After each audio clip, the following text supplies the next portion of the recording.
Hello, Professor Hall. This is Louisa Sequoia doing my Clark video response on Anna Clark's Why We Need to Keep the Community in Community College.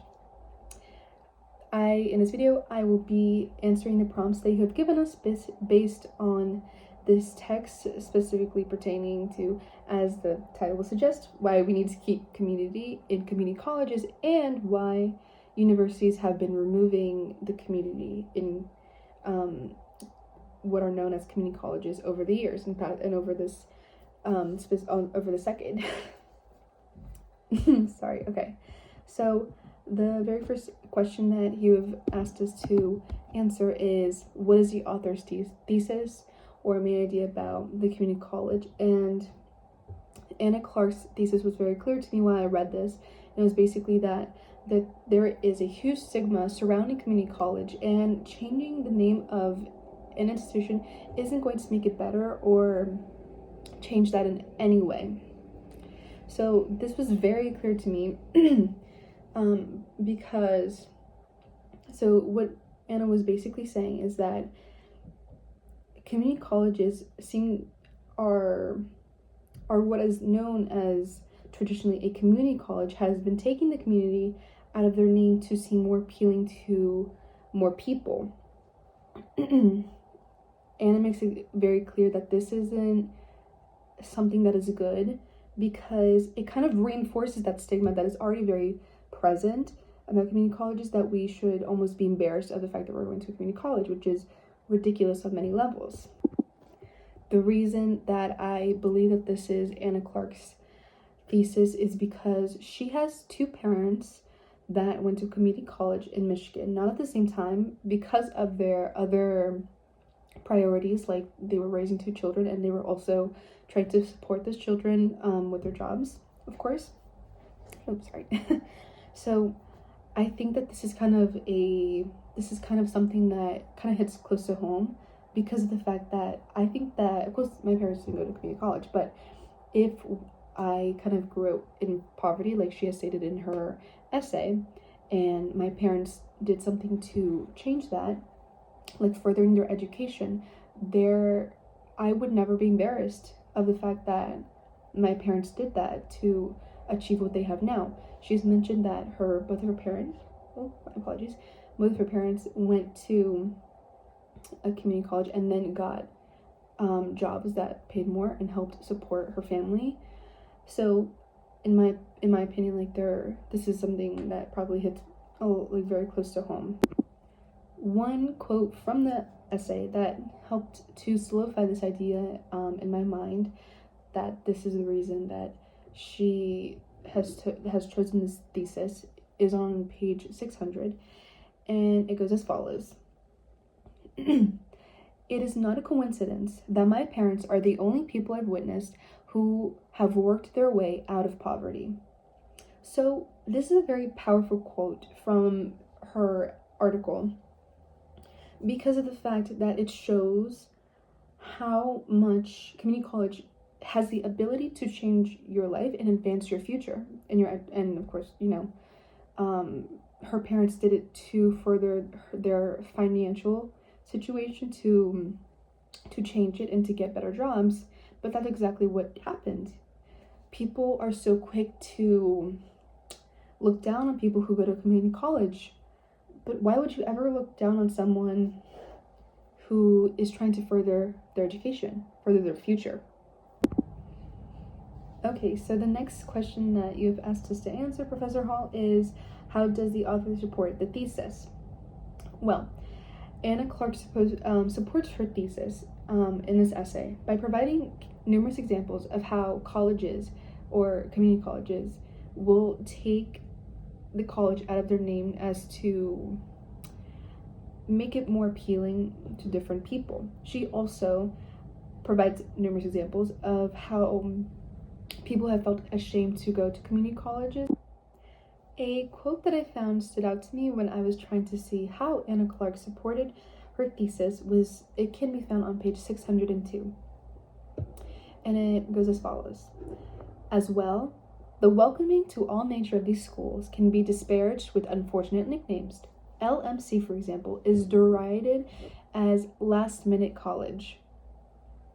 So, to support her thesis that community college has a overwhelming stigma that isn't going to be changed with the nickname, she is giving us an example of how people view community college, the stigma that already exists. People have been giving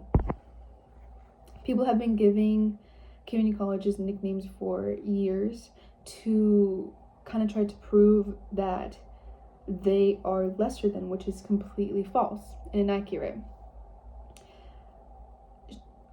What schools are trying to do is change the name to maybe make it seem more pristine and make people want to come to it more. But what they should be focusing on is trying somehow to fix the stigma, because that is the root of the issue.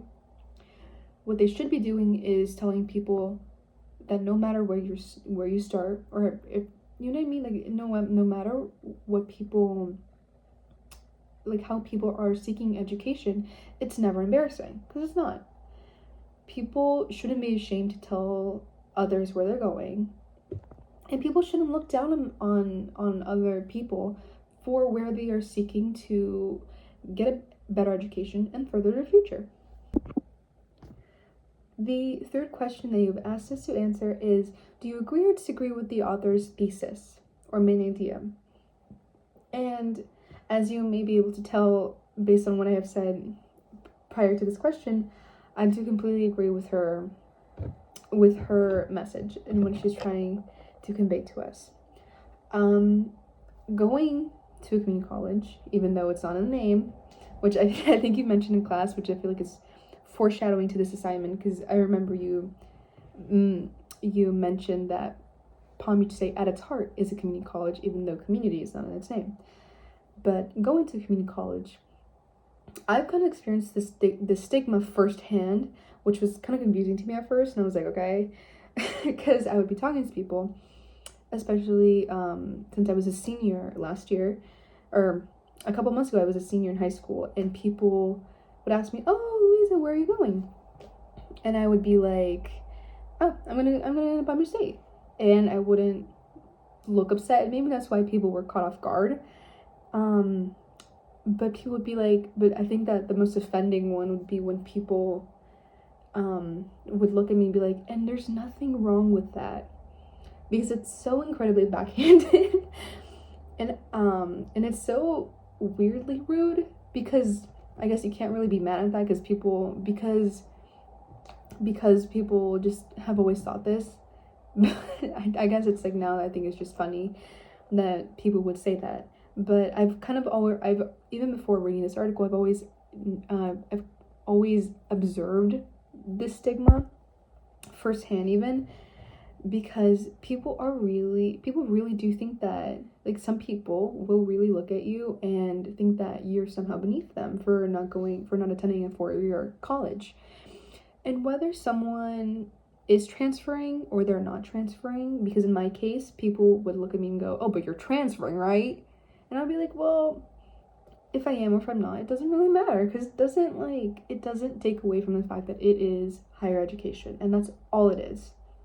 A 4-year college or a 2-year college, at the very end of the day, it is higher education and a way for you to advance in life. That's all it is, and it's no different than a 4-year college in that way. The very last question that you have asked us to answer, Professor Hall, is identify one passage from the article that you think is important to include in your summary in response to the article. Provide the page number so that I can follow along. So I think that one of the quotes that stood out to me the most when I was reading this can be found on page 603 at the very top of the page. And it goes as follows: by assuming a name that has the ring of a traditional 4-year college, community colleges are playing into the stereotype that they are less valuable than their counterparts. They give credence to the second-class stigma. And this stood out to me so much because this is exactly what the whole essay is about. or passage. This is the main point. Changing the name is not going to change anything other than give into the stereotypes that already exist, in a lot of ways prove the people who look down on community colleges right. Because by taking out the community and community college and just calling it Palm Beach State College instead of Palm Beach State Community College, for example, people are looking at that and saying, oh, you see, like, they're embarrassed too, which I think is ridiculous, because I don't think that anyone should be embarrassed of trying to better their life. So, yeah. Thank you so much, Professor Hall. I hope you have a great day whenever you're watching this.